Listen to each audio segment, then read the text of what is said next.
Starting over. Good gracious alive. Starting over.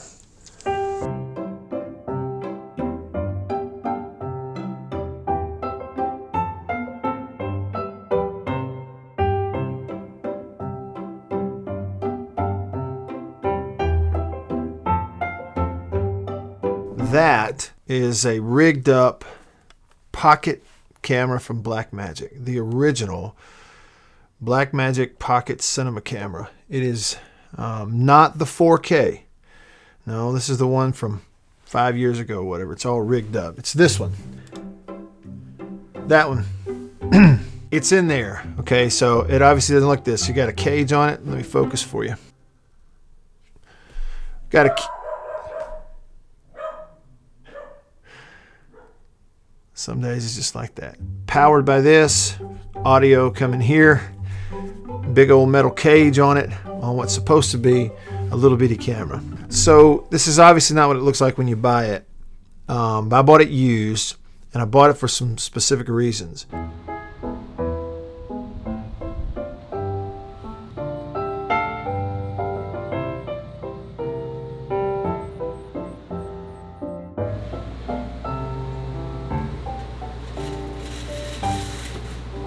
Six main points for the Blackmagic Pocket Cinema camera, pocket camera.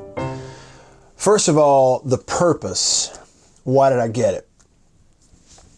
Image quality and size, portability, paired with the price. Right now, 2019, everybody going nuts over the Blackmagic Pocket Cinema camera 4K. But you know, you're talking $1,500, $2,000 at the very minimum just to get it and use it.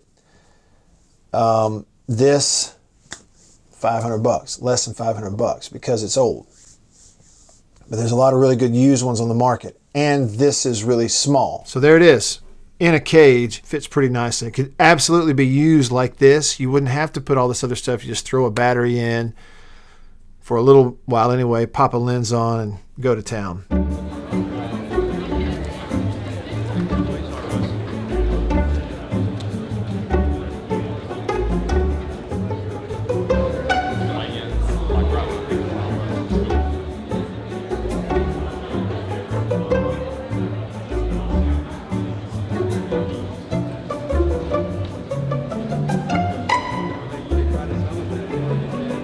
And the other pro about the size is the fact that it's perfect for a gimbal. You know, if you've used DSLRs like, you know, GH5 and Canon DSLRs on a gimbal, certainly something like this is going to be easy to attach it and attach it and balance it on a gimbal and use it. Let's talk audio. The preamps are not great, so not every mic is going to work. A Rode Video Micro, because it's not a condenser, it's a dynamic, it's not going to be great either. It's a noisy mic unless you have a great preamp like in the GH5. So what I have found is the Rode Video Mic Pro Plus will work, and the primary reason is because you can jack the gain on this thing up plus 20 dB. When you jack this all the way up, it allows you to lower the preamp gain in this camera almost all the way down, and you can get clean usable audio by plugging this in. It does work. Okay, this is just to give you an example of the audio. This is the on-camera microphone, Rode Video Mic Pro Plus, probably 10 feet away, 8 to 10 feet away. And I mean, especially outdoors, you don't have a whole lot of reverb bouncing off walls. It does a great job. Just picking up the garbage truck right now. Okay, so an audio example as far as indoors, really low noise floor, like a little bit of air conditioning noise going on in the vent above. But it's doing a good job. Now, I do have a wall right behind this microphone, so it's kind of bouncing off. And it is a shotgun condenser, so you get a little bit of reverb going on, but I'm about a foot away, and it's good, clean audio. Number 4, let's talk about the battery solution. So this is what I got. This is a 12-volt adapter for the Sony NPF style batteries. These batteries that you probably already have a bunch of, I do. I'll show you those. And basically just have it rigged up here where I can pop it onto the top of the camera via one of these cold shoe adapters. Pop it in there like that, cinch it up. The adapter that I bought actually comes with a little dial to help you secure it, so it just kind of sits. Now you could put it right there, you can put it in different spots, totally up to you. I just put it there because it fits. And then you got the little battery or power pin in the side. Make sure that you get one. Some of these will come with this. That is the different size for the new pocket camera, the 4K. Make sure you get one that comes with both, or with this one to fit specifically the pocket camera. I'm not even able to use the battery that came with the camera. I bought it used, had one little battery. It will not stay in there. You put it in the battery compartment and there's a spring in there, a little catch is supposed to catch and hold the battery in. It won't even hold it. The battery just comes right back out. So I don't even have the option of using the battery in the camera. All right, now let's do lenses.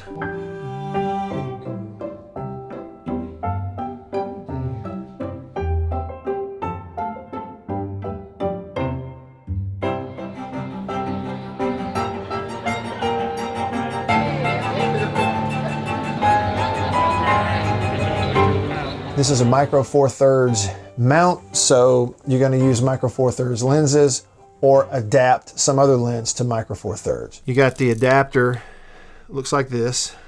Hold on, I'll get you some focus here, hang on. Okay, so you got the adapter, looks like so, and then you just, it's going to go on the camera, and then your Canon EF lenses are going to fit right on there, and then it pops on the camera and it works great. This is a Sigma 17 to 50, 2.8, whatever it is. I have several micro 4/3 lenses that I use. This is the one that's advertised with it. What is this? 14 millimeter f2.5.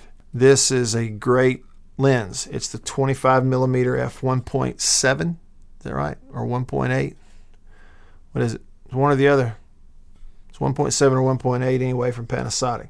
That is a great lens. That's a great lens on the GH5, and it's cheap and it works great. Some people make a big deal out of the crop factor on the micro 4/3 in the pocket camera. Yeah, it's out there 2+ times whatever it is. So, 25 millimeter is equivalent of well beyond 50. You just got to keep that in mind. It is hard to get wide angle stuff with micro 4/3 lenses.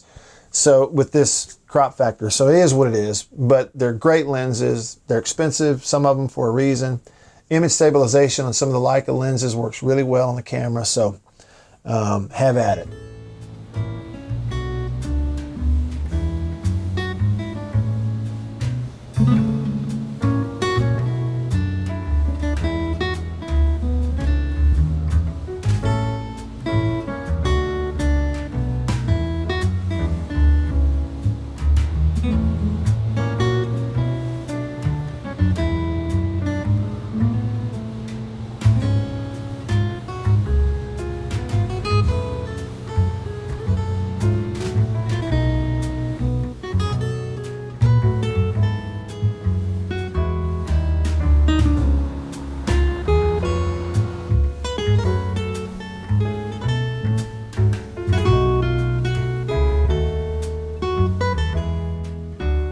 The last thing is the media that you're going to use with this camera.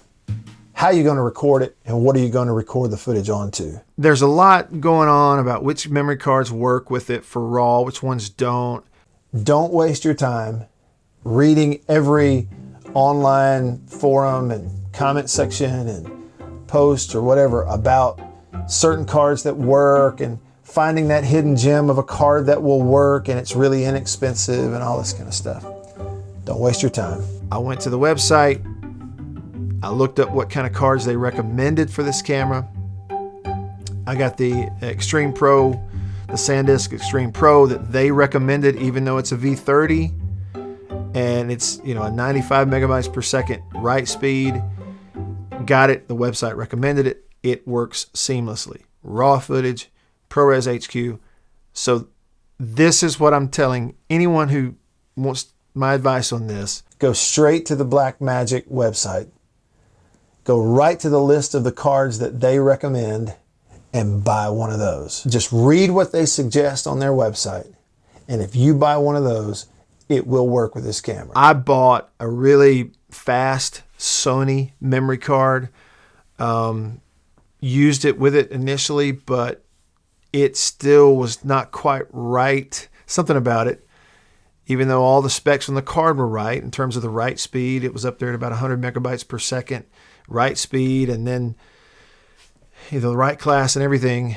I could shoot a little raw footage, but it's cut off at about 7-8 seconds and start to drop frames. Even in ProRes HQ, it was dropping frames at about 17 seconds into each shot. All I had to do was go to the website, buy the card they recommended, and we're off and running. You'll be able to record raw all you want, HQ, ProRes HQ all you want. Just follow their recommendations, buy those, don't buy any others. You'll be fine. What else are we going to do? Oh, the only other thing that I got with this camera to use with it, and I actually think it's a really smart purchase. Not very expensive, less than $200, and it really, in certain situations, helps you to be able to use this in any situation. And that is this magnetic viewfinder. Okay, this one's made by, I guess you pronounce it Kinotenic.